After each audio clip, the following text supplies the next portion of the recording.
सर्वांना नमस्कार। आज मी तुम्हाला पारंपरिक पद्धतीने कोथिंबीर वडी कशी बनवायची आहे ते तुम्हाला सांगत आहे। तर त्यासाठी मी एक मोठी गड्डी कोथिंबीर साफ करून कापून घेतलेली आहे। चला तर आपण बघूया त्यात आणखी काय काय सामान टाकायचं आहे ते। आता आपण यामध्ये टाकूया डाळीचे पीठ। जेवढं मावेल तेवढं डाळीचं पीठ टाकून घेऊया। हरभरा डाळीचे पीठ आहे हे। त्यासोबत मीठ घेतलेले आहे। ओवा, हळद, मीठ आणि तीळ हे पण यामध्ये टाकून घेऊया। आणि हे हिरवा वाटाणा, याच्यात हिरवी मिरची, लसूण, जिरे आणि अद्रक हे बारीक करून घेतलेलं आहे। चला तर याचा आता छान मस्त पिठाचा उंडा बनवून घेऊया। तुम्हाला हवा असेल तर या ज्वारीचं किंवा बाजरीचं पीठ पण घालू शकता, त्याने पण खूप छान टेस्ट येते। हे बघू शकता आपण आता छान मस्त गोळा बनवून घेतलेला आहे।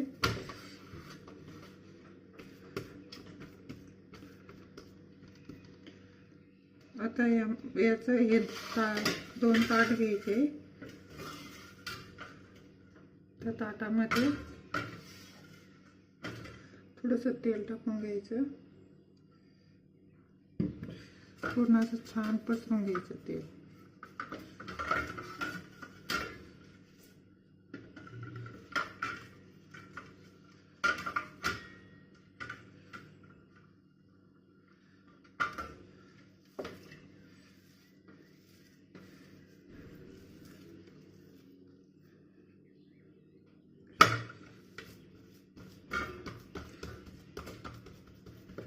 यामध्ये असे व्यवस्थित थापून घ्यायचं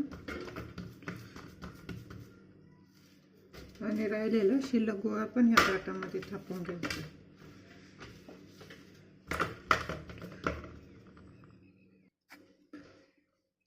बघू शकता तुम्ही आपण किती छान येतो आणि ताटामध्ये ते सारण छान पसरून घेतलेलं आहे। आता तुम्हाला जर हवा असेल तर याच्यावर परत थोडीशी आपण आतमध्ये टाकलेलीच आहे, पण वरून पण जर लागत असली तर थोडीशी तेल टाकून घ्या।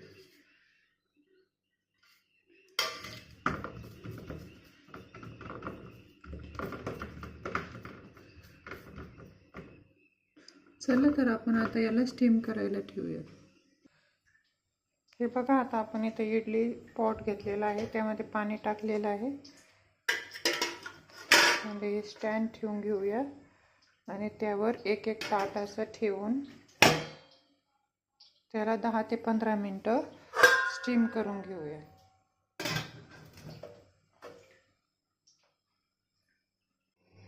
हे बघा, 15 मिनिटानंतर आपण बघूया, मस्त छान स्टीम झालेलं आहे।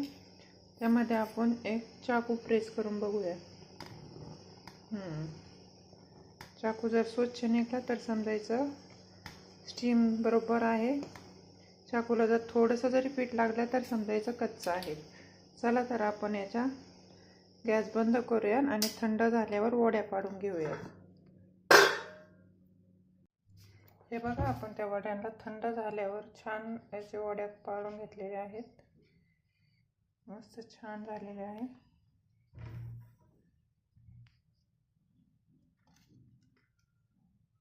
छान निघत आहेत बघा।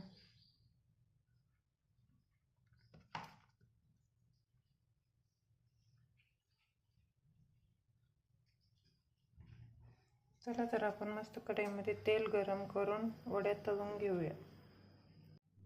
बघू शकता तुम्ही आपण ज्या काही वड्या स्टीम करायला ठेवल्या आहेत त्या स्टीम झालेल्या आहेत। आता आपण त्याचे चाकूने छान स्क्वेअर म्हणजे वडीच्या आकारात कट करून घेतलेले आहे। बघू शकता, हे पहा, मी तुम्हाला काढून पण दाखवते, साईज पण कसली भारी झालेली आहे आणि अशा आरामात निघतात, ताटाला पण चिटकत नाही आहे खाली। हे बघा। चला तर आपण आता कढईमध्ये तेल गरम करायला ठेवूया आणि वड्या छान मस्त कुरकुरीत तळून घेऊया। हे बघा, आपण ज्या काही स्टीम करून घेतलेल्या होत्या कोथिंबीर वड्या त्या आता मी इथे तळून घेतलेल्या आहेत। किती छान झालेले आहेत। अशा सोप्या सोप्या रेसिपी बघायसाठी तुम्ही श्रीज किचनला लाईक आणि सबस्क्राईब करा। थँक्यू।